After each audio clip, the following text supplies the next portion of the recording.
Lecture du livre des Actes des Apôtres. À Jérusalem, par les mains des apôtres, beaucoup de signes et de prodiges s'accomplissaient dans le peuple. Tous les croyants d'un même cœur se tenaient sous le portique de Salomon. Personne d'autre n'osait se joindre à eux. Cependant, tout le peuple faisait leur éloge. De plus en plus, des foules d'hommes et de femmes, en devenant croyants, s'attachaient au Seigneur. On allait jusqu'à sortir les malades sur les places en les mettant sur des civières et des brancards. Ainsi, au passage de Pierre, son ombre couvrirait l'un ou l'autre. La foule accourait aussi des villes voisines de Jérusalem, en amenant des gens malades ou tourmentés par des esprits impurs, et tous étaient guéris. Cette description d'une communauté idéale nous paraît presque trop belle. Il y a comme cela dans le livre des Actes des Apôtres 4 petits tableaux, des résumés de la vie des tout débuts de l'Église, de quoi nous faire rêver. N'en déduisons pas que tout était rose pour les premiers chrétiens. Nous aurons l'occasion au cours des dimanches qui viennent de voir qu'ils ont rencontré des difficultés de toutes sortes. Ils étaient des hommes, nos premiers chrétiens, pas des surhommes. Pourquoi Luc, l'auteur des Actes des Apôtres, a-t-il émaillé son livre de ces tableaux trop beaux ? En retenant de préférence les réussites des premières communautés, il veut peut-être nous encourager à avancer dans le même sens. Car une communauté fraternelle est une condition indispensable de l'annonce de la bonne nouvelle. Et la seule chose qui compte, c'est ça, que la bonne nouvelle soit annoncée. Et ce qui a frappé Luc, c'est que rien n'a pu empêcher l'Église naissante de se développer. La contagion de la bonne nouvelle s'est répandue irrésistiblement. Pour l'instant, nous sommes encore à Jérusalem, ce qui veut dire que la résurrection du Christ est encore proche dans le temps. Plus précisément, nous sommes au temple de Jérusalem, sous la colonnade de Salomon. Tout le mur est du temple était en fait une colonnade qui bordait une allée couverte, très large. C'était un lieu de passage et de rencontre, accessible à tous, parce qu'il ne faisait pas partie des enceintes réservées aux Juifs. Cette remarque de Luc, tous les croyants d'un seul cœur se tenaient sous la colonnade de Salomon, est très révélatrice. Elle prouve que dans un premier temps, après la mort et la résurrection de Jésus, les apôtres n'ont pas tout de suite cessé de fréquenter le temple. Ils sont juifs, et ils le restent. Leur foi juive n'est d'ailleurs que plus forte après tous ces événements, puisque à leurs yeux, les promesses de l'Ancien Testament sont enfin accomplies. Le fossé entre les chrétiens et les juifs qui ne reconnaissent pas Jésus comme le Messie ne se creusera que peu à peu. Mais on sent un peu déjà dans le texte d'aujourd'hui l'amorce de cette séparation. Je vous rappelle le texte. Tous les croyants, sous-entendus chrétiens, d'un seul cœur, se tenaient sous la colonnade de Salomon. Personne d'autre n'osait se joindre à eux. Cela veut dire qu'ils formaient déjà un groupe à part au sein du peuple juif.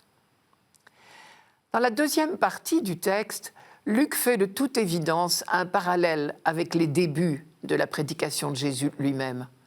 À propos des apôtres, il écrit « Une foule venue des villages voisins de Jérusalem amenait des gens malades ou tourmentés par des esprits impurs, et tous étaient guéris. » Le même Luc écrivait dans son évangile à propos de Jésus « Au coucher du soleil, tous ceux qui avaient des malades de toutes sortes les lui amenaient, et lui, imposant les mains à chacun d'eux, les guérissait.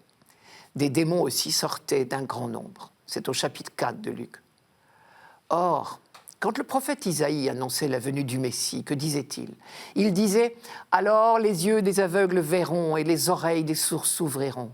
Alors le boiteux bondira comme un cerf et la bouche du muet criera de joie. » Isaïe chapitre 35.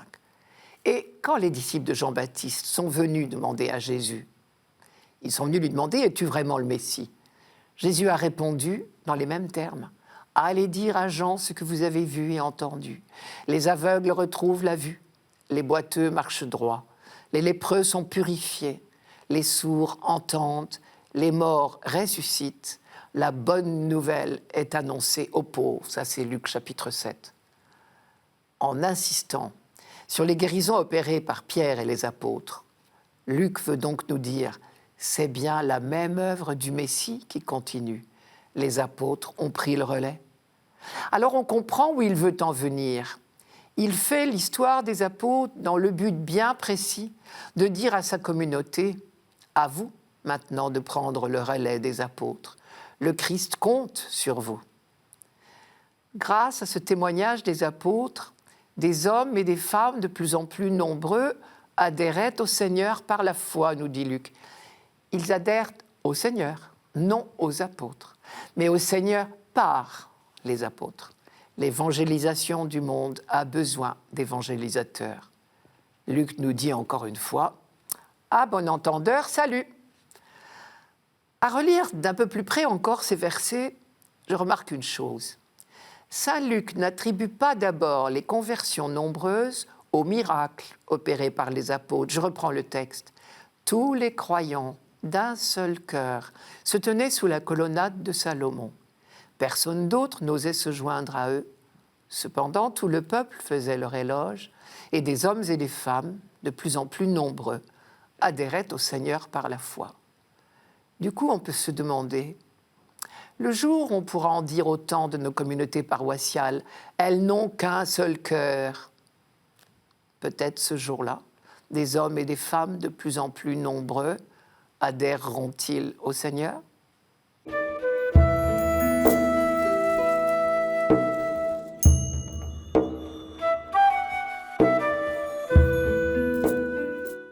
Psaume 117. Que le dise Israël, éternel est son amour.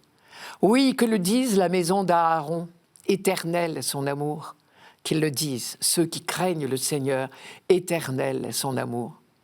La pierre qu'ont rejetée les bâtisseurs est devenue la pierre d'angle. C'est là l'œuvre du Seigneur, la merveille devant nos yeux. Voici le jour que fit le Seigneur, qu'il soit pour nous jour de fête et de joie. Donne, Seigneur, donne le salut. Donne, Seigneur, donne la victoire. Béni soit au nom du Seigneur celui qui vient. De la maison du Seigneur, nous vous bénissons. Dieu, le Seigneur, nous illumine. Nous avons déjà chanté ce psaume 117, 118 dans la Bible, pendant la nuit pascale et aussi le jour même de Pâques. Et chaque dimanche ordinaire, il fait partie de l'office des laudes dans la liturgie des heures, ou le bréviaire si vous préférez. Pas étonnant. Pour les Juifs, ce psaume concerne le Messie. Et pour nous, chrétiens, quand nous célébrons la résurrection du Christ, nous reconnaissons en lui le Messie attendu par tout l'Ancien Testament, le roi véritable, le vainqueur de la mort. Et c'est donc à ce double niveau de l'attente juive et de la foi chrétienne que je vous propose de l'entendre. Dans la foi juive, c'est un psaume de louange. Il commence d'ailleurs par le mot « Alléluia » qui signifie « louer Dieu » et qui donne bien le ton de l'ensemble. Ensuite, il comporte 29 versets. Et sur cet ensemble de 29 versets, il y a plus de 30 fois le mot « Seigneur », les fameuses 4 lettres du nom de Dieu en hébreu, YHVH, ou au moins « Yah », qui en est la première syllabe. Et ce sont autant de phrases de louange pour la grandeur de Dieu, pour l'amour de Dieu, l'œuvre de Dieu pour son peuple. Une vraie litanie. Ce psaume de louange est chanté pour accompagner un sacrifice d'action de grâce au cours de la fête des Tentes. Cette fête tellement importante qui dure 8 jours en automne. Je commence par vous raconter le déroulement de cette fête des Tentes. Le rite le plus visible pour des étrangers se situe hors du temple. Pendant toute cette semaine, on habite, même en ville, dans des huttes de branchage, les tentes ou tabernacles, d'où le nom de cette fête, en mémoire des tentes du désert et aussi de la protection de l'ombre de Dieu pendant l'Exode. D'autres rites se déroulent à l'intérieur du temple, des célébrations de toutes sortes, dont le point commun est le renouvellement de l'alliance. Célébrations au cours desquelles chaque pèlerin brandit des rameaux en les agitant. Plus exactement, il s'agit d'un petit bouquet soigneusement lié, qu'on appelle le bouquet de loulave. Il est composé d'une palme, d'une branche de myrte, d'une branche de saule et d'un cédrat, c'est une sorte de petit citron. Enfin, pendant certains offices, on fait une immense procession autour de l'autel en agitant ces bouquets de loulaves et en chantant des psaumes entrecoupés de Hosanna, qui signifie à la fois en hébreu « Dieu sauve » et « Dieu sauve-nous ». Et puis il y a également des rites de libation d'eau et une grande illumination du temple le soir du dernier jour. Saint Jean y fait allusion, et c'est le sens du dernier verset. Dieu le Seigneur nous illumine. Cette fête des tentes est une fête pleine de ferveur et de joie, car elle anticipe la venue du Messie. On rend grâce pour le salut déjà accompli et on accueille le Sauveur qui vient, qui ne saurait tarder. Et c'est le sens de l'acclamation « Béni soit au nom du Seigneur, celui qui vient ». Dans les quelques versets retenus pour la liturgie de ce dimanche, nous ne retrouvons pas tous les éléments de la fête des tentes. Mais nous avons ressenti la joie qui habite les croyants. Voici le jour que fit le Seigneur, jour de fête et jour de joie. Oui, que le dise Israël, éternel est son amour. Cette bonté du Seigneur, le peuple d'Israël l'a expérimentée tout au long de son histoire. De nombreuses fois, il a frôlé l'anéantissement. Mais à chaque fois, le Seigneur l'a relevé. Et c'est pourquoi il célèbre cette grande fête des tentes, en attendant le salut définitif que toute l'humanité attend au jour de la venue du Messie. Pour les chrétiens maintenant, tout d'abord on remarque la parenté entre la fête juive des tentes et l'entrée triomphale de Jésus à Jérusalem, que nous commémorons, nous, dans la fête des rameaux. Mais surtout, la jubilation qui court dans ce psaume convient au ressuscité du matin de Pâques. Il est ce roi victorieux. Les évangélistes, chacun à sa manière, nous l'ont présenté comme le roi véritable. Pour n'en citer qu'un, par exemple, Matthieu a construit l'épisode de la visite des mages de manière à bien nous faire comprendre que le véritable roi n'est pas celui que disent les historiens, Hérode, mais l'enfant de Bethléem. Ou bien Jean, dans le récit de la Passion, nous présente Jésus comme le vrai roi des Juifs. En méditant le mystère de ce Messie rejeté, méprisé, crucifié, les apôtres ont découvert un nouveau sens à ce psaume. Jésus est cette pierre angulaire, rejetée par les bâtisseurs et qui devient la pierre maîtresse. Rejeté par son peuple, il est devenu la pierre de fondation de l'Israël nouveau. Il est vraiment celui qui vient au nom du Seigneur, comme dit le psaume. L'expression même a été employée, rappelez-vous, lors de son entrée solennelle à Jérusalem. Enfin, on se souvient que ce psaume était chanté à Jérusalem à l'occasion d'un sacrifice d'action de grâce. Jésus, lui, vient d'accomplir le sacrifice d'action de grâce par excellence. Il est l'Israël nouveau qui rend grâce à Dieu son Père. Et c'est même ce qui caractérise Jésus. Toute son attitude envers son Père n'est que action de grâce. Et c'est cela, justement, qui inaugure entre Dieu et l'humanité l'alliance nouvelle. Celle où l'humanité n'est que réponse d'amour à l'amour du Père.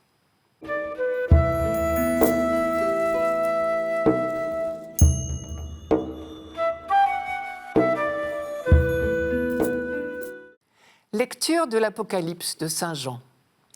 Moi, Jean, votre frère, partageant avec vous la détresse, la royauté et la persévérance en Jésus, je me trouvais dans l'île de Patmos à cause de la parole de Dieu et du témoignage de Jésus. Je fus saisi en esprit le jour du Seigneur, et j'entendis derrière moi une voix forte, pareille au son d'une trompette. Elle disait « Ce que tu vois, écris-le dans un livre et envoie-le aux 7 églises, à Éphèse, Smyrne, Pergame, Thyatire, Sardes, Philadelphie et Laodicée. » Je me retournai pour regarder quelle était cette voix qui me parlait. M'étant retourné, j'ai vu 7 chandeliers d'or, et au milieu des chandeliers, un être qui semblait un fils d'homme, revêtu d'une longue tunique, une ceinture d'or à hauteur de poitrine. Quand je le vis, je tombai à ses pieds comme mort. Mais il posa sur moi sa main droite en disant « Ne crains pas, moi je suis le premier et le dernier, le vivant. J'étais mort et me voilà vivant pour les siècles des siècles. Je détiens les clés de la mort et du séjour des morts. Écris donc ce que tu as vu, ce qui est, ce qui va ensuite advenir.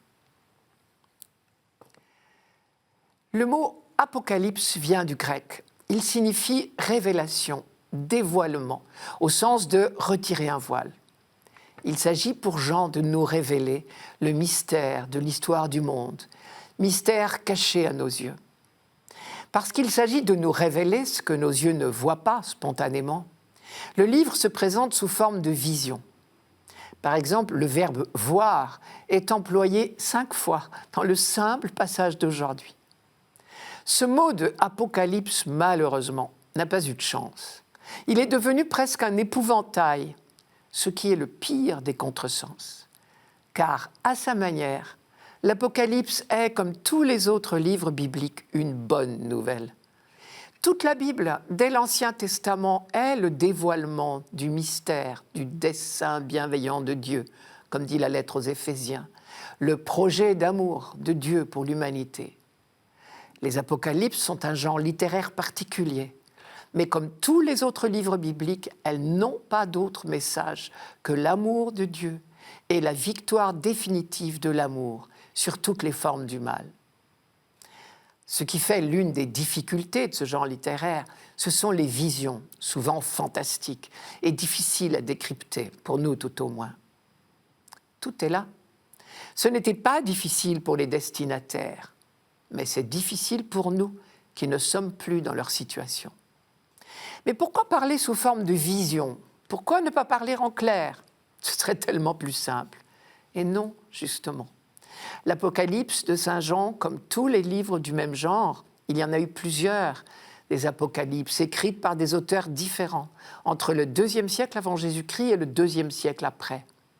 Une Apocalypse est toujours écrite en temps de persécution.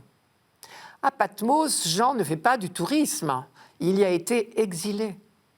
Et parce qu'on est en pleine persécution, une apocalypse est un écrit qui circule sous le manteau pour remonter le moral des troupes. Le thème majeur, c'est toujours la victoire finale de ceux qui sont actuellement opprimés. Jean leur dit « Apparemment, vous êtes vaincus et vos persécuteurs sont florissants. Mais ne perdez pas courage, Christ a vaincu le monde. Regardez, il est vainqueur, il a vaincu la mort. Les forces du mal ne peuvent rien contre vous, elles sont déjà vaincues. Le vrai roi, c'est le Christ. » Évidemment, un tel discours ne peut pas être trop explicite, puisque le danger est grand de le voir saisi par le persécuteur. Alors, on raconte des histoires d'un autre temps et des visions fantasmagoriques, tout ce qu'il faut pour décourager la lecture par des non-initiés. Par exemple, Saint Jean dit tout le mal possible de Babylone, qu'il appelle la grande prostituée. Pour qui sait lire entre les lignes, il s'agit évidemment de Rome. Le message de toute l'Apocalypse est celui-là. Les forces du mal pourront se déchaîner, elles ne l'emporteront pas. Et c'est ce qui explique le triste contresens que nous faisons souvent sur le mot « apocalypse ». Car on y trouve effectivement la description du mal déchaîné, mais on y trouve bien plus encore l'annonce de la victoire de Dieu et de ceux qui lui seront restés fidèles. Je reviens à l'Apocalypse de Saint Jean. Puisqu'elle fait partie du Nouveau Testament, son personnage central, bien évidemment, c'est Jésus-Christ. Il est au centre de toutes les visions. Dans la lecture de ce dimanche, cette victoire du Christ nous est présentée dans une vision grandiose. C'est un dimanche également, c'est-à-dire le jour où l'on célèbre la résurrection du Christ. Jean a l'impression de revivre comme une nouvelle Pentecôte, une voix puissante comme une trompette, le souffle de l'Esprit. Il est saisi. Au milieu de 7 chandeliers d'or, un être de lumière lui apparaît, un fils d'homme. Dans le vocabulaire du Nouveau Testament, le Fils de l'homme est l'une des expressions pour dire le Messie. Pour Jean, cela ne fait pas l'ombre d'un doute, c'est le Christ. Alors, comme tout homme mis soudainement en présence de Dieu, Jean tombe à ses pieds et il s'entend dire « Sois sans crainte ». Et il entend les paroles de victoire « Je suis, c'est le nom même de Dieu. Je suis le premier et le dernier. Je suis le vivant, le victorieux de la mort. Je détiens les clés de la mort et du séjour des morts. Et, comme toujours, ce genre de vision est vocation pour une mission au service de ses frères. Écris ce que tu auras vu. Sous-entendu, va encourager tes frères. Le passé, le présent, l'avenir m'appartiennent. On entend ici résonner la promesse du Christ, « Celui qui croit en moi, même s'il meurt, vivra ».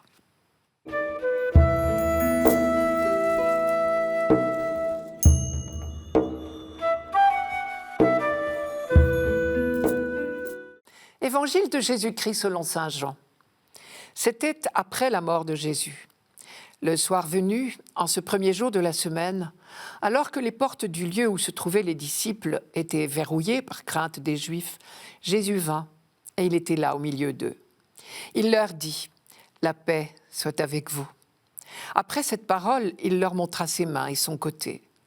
Les disciples furent remplis de joie en voyant le Seigneur. Jésus leur dit de nouveau « La paix soit avec vous ». De même que le Père m'a envoyé, moi aussi je vous envoie. Ayant ainsi parlé, il souffla sur eux et il leur dit « Recevez l'Esprit Saint. À qui vous remettrez ses péchés, ils seront remis. À qui vous maintiendrez ses péchés, ils seront maintenus. » Or, l'un des 12, Thomas, appelé Didyme, c'est-à-dire jumeau, n'était pas avec eux quand Jésus était venu. Les autres disciples lui disaient « Nous avons vu le Seigneur !»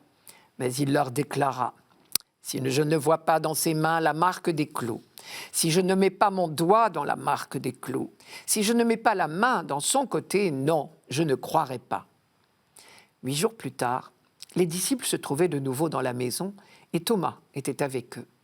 Jésus vient alors que les portes étaient verrouillées et il était là au milieu d'eux. Il dit « La paix soit avec vous ». Puis il dit à Thomas « Avance ton doigt ici et vois mes mains. Avance ta main et mets-la dans mon côté. Cesse d'être incrédule, sois croyant. » Alors Thomas lui dit « Mon Seigneur et mon Dieu !» Jésus lui dit « Parce que tu m'as vu, tu crois. Heureux ceux qui croient sans avoir vu. » Il y a encore beaucoup d'autres signes que Jésus a faits en présence des disciples et qui ne sont pas écrits dans ce livre. Mais ceux-là ont été écrits pour que vous croyiez que Jésus est le Christ, le Fils de Dieu, et pour qu'en croyant, vous ayez la vie en son nom. Quand Jean écrit « C'était le soir du premier jour de la semaine », ce n'est pas seulement une précision matérielle qu'il nous donne. C'est plutôt comme un clin d'œil. Quand il écrit son évangile, il y a déjà à peu près 50 ans que les fêtes se sont passées. 50 ans que les chrétiens se réunissent chaque dimanche pour fêter la résurrection de Jésus. Le clin d'œil, c'est, vous comprenez, pourquoi on se rassemble chaque dimanche ? Et d'ailleurs, notre mot français vient du latin « dies Dominicus », qui veut dire « jour du Seigneur ».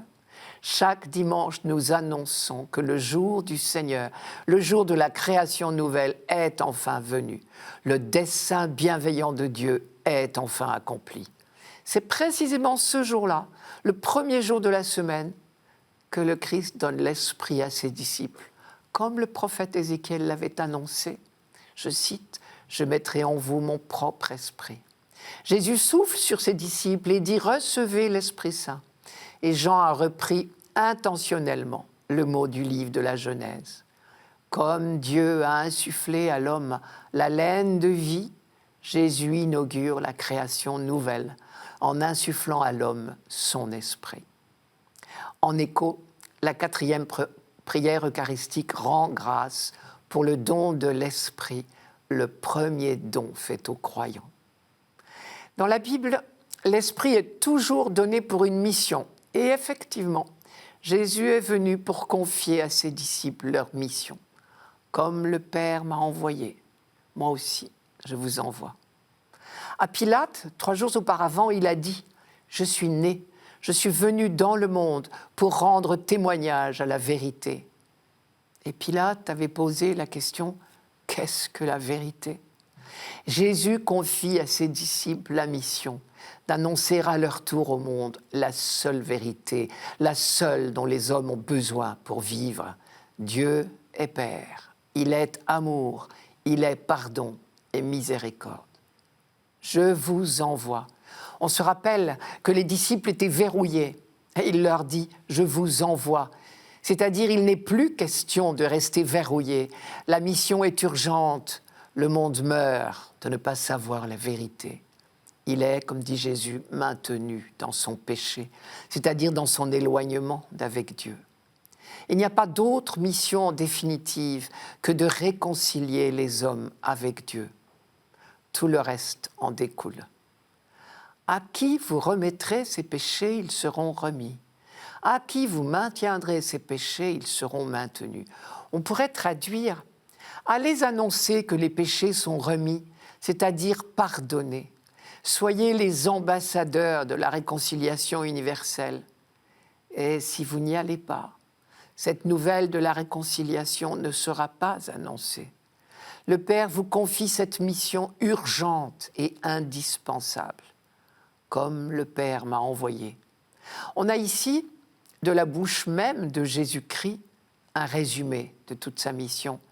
C'est comme s'il nous disait « Le Père m'a envoyé pour annoncer la réconciliation universelle, pour annoncer que les péchés sont pardonnés, que Dieu ne tient pas compte des péchés des hommes. Annoncer une seule chose, que Dieu est amour et pardon. À votre tour, je vous envoie pour la même mission. » Le premier péché, celui qui est la racine de tous les autres, c'est de ne pas croire à l'amour de Dieu. Vous donc, je vous envoie. Allez annoncer à tous les hommes l'amour de Dieu. Reste la phrase « À qui vous maintiendrez ces péchés, ils seront maintenus ». Être maintenu dans son péché, c'est vivre hors de l'amour de Dieu. Il dépend de vous, dit Jésus, que vos frères connaissent l'amour de Dieu et en vivent. Le projet de Dieu ne sera définitivement accompli que quand vous, à votre tour, aurez accompli votre mission. Comme le Père m'a envoyé, moi aussi, je vous envoie.